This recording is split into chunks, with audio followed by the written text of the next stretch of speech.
Petition అయింది, దానిపైన విచారణ జరిగింది. ఈరోజు గచ్చిబౌలి భూములన్నీ లక్షల కోట్లు, విశాఖపట్నం స్టీల్ ప్లాంట్ ని ఎలాగైతే 33 ఎకరాల్లో 19,000 ఎకరాల మిగిలింది. ఎకరం నువ్వు 50 కోట్లు వేసుకో, 400 ఎకరాలు 2.5 లక్షల కోట్లు. అప్పుడు చంద్రబాబు నాయుడు గారు అభివృద్ధి కొరకని ఇస్తే రాజశేఖర రెడ్డి గారు ఇది అన్యాయంగా ఒక ప్రైవేట్ ఇచ్చి ఆ పేరు బాగుంది. యూనివర్సిటీ భూముల మీద ఎందుకు పడ్డాడు ఈ రేవంత్ రెడ్డిని రాహుల్ గాంధీ? అరే నువ్వు యూత్ కి న్యాయం చేస్తానన్నావు, మంచి చేస్తానన్నావు, ఉద్యోగాలు ఇవ్వట్లేదు, అభివృద్ధి చేయట్లేదు.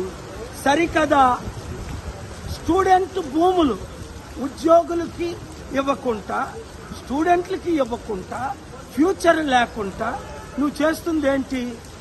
లక్షల కోట్లు నోడికి మళ్ళా లక్షల కోట్లు ఇవ్వడానికి. అందుకే నేను ఈరోజు కోర్టులో వాదనలు విన్నాను. పబ్లిక్ ఇంట్రెస్ట్ లిటిగేషన్ ఈ రోజు ఫైల్ చేస్తున్నాను.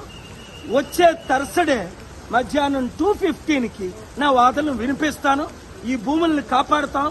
తెలంగాణ మిత్రుల స్టూడెంట్స్, ఈ దొంగల నమ్మకండి, ఈ గజ దొంగల నమ్మకండి. మన భూములు మనం కాపాడుకుందాం. ఏ పొలిటికల్ పార్టీని నమ్మకండి. నేను మీతో ఉన్నా, మీరు నాతో ఉన్నారు, ప్రజలు మనతో ఉన్నారు, మీడియా మనతో ఉంది, దేవుడు మనతో ఉన్నాడు, సత్యం మనతో ఉంది. మనమే గెలుస్తాం. ఒకవేళ ఎవడైనా కొన్నా, అదానికి ఎలా బుద్ధి చెప్పామో 7 లక్షల కోట్లు ఆస్తి పోగొట్టి, అదాని కంటే పెద్దోడు ఈ దేశంలో లేడు, అంబానీ కంటే, వాళ్ళ మీదే కేసులేసి గుండె గీస్తున్నా. అమ్ముతుంది మోదీ అయితే, కొంటుంది అదానీ అయితే, మా భూములు నువ్వెవడరా అమ్మడానికి, కొనడానికి వాడెవడరా? కమాన్ కబడ్దా. We will not spare anybody. Thank you.